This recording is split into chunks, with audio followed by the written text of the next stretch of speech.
was Hollywood's infancy, when just a gesture or a glance was enough to light up the silver screen. A time, as Gloria Swanson once famously quipped, when stars had faces. You're Norma Desmond. Used to be in silent pictures, used to be big. I am big. It's the pictures that got small. But Norma Desmond might have felt right at home at this premiere last week. The film getting all the attention was a quirky against-the-odds project entitled The Artist.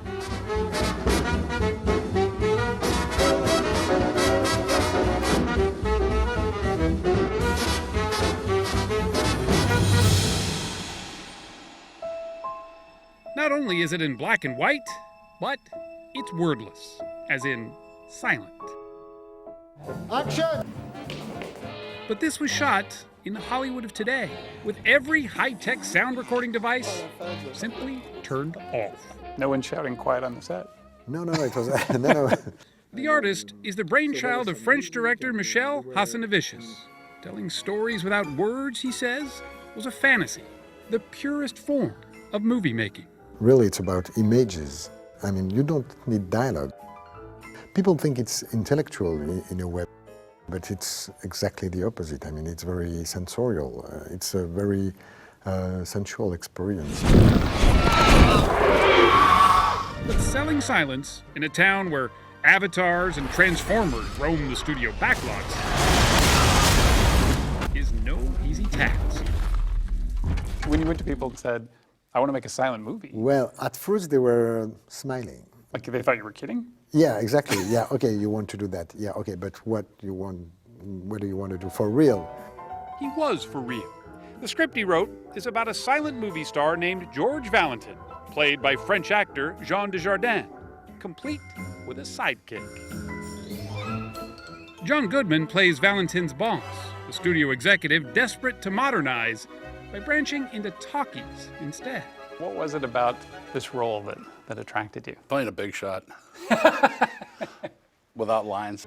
Since there was no scripted dialogue, he and all the actors just made it up, acting out loud, even though the audience would never hear a word. Because if I screwed up the dialogue that I was improvising, who cares? You didn't have to memorize the thing. Less work for Dad. Me like. Not that it was easy. James Cromwell, who plays Valentin's loyal chauffeur, says on the silent screen, overacting is far too easy. The difficulty for an actor is that you have no reference as to where to pitch your performance. Usually we gauge it by hearing ourselves speak. This, you have to rely completely on your facial expressions and your gestures. And of course, the music, which becomes almost a character itself. It helps set the mood for what becomes a love story between Valentin, whose star begins to fade, and his beautiful chorus girl, who soon finds her voice in the talkies.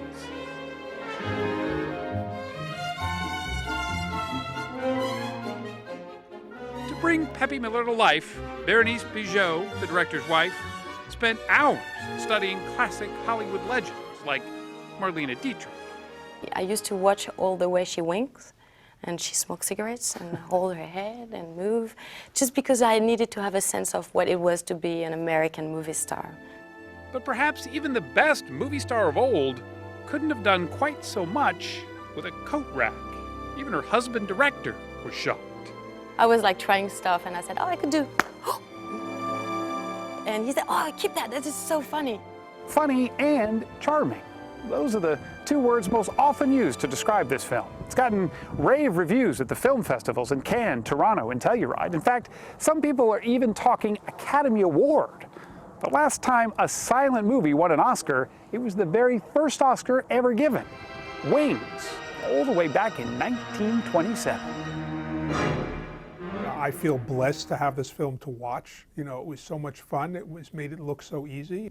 Kenneth Turan, the LA Times film critic, sees just one downside of The Artist. The hardest thing about this film is to convince people that they're going to like it. I've been telling people about it for months, and you can tell by the look in people's eyes. They say, yeah, you say it's good, but it's a silent film. I'm not going. That would be a shame. Silence, says the director, has so much to offer. When you want to tell to your wife you love her, for example, I mean, you can say, I love you. But if you just stop and you just look at her, something happens with no words. And I think usually it's more powerful. Which is why we'll stop talking now, too.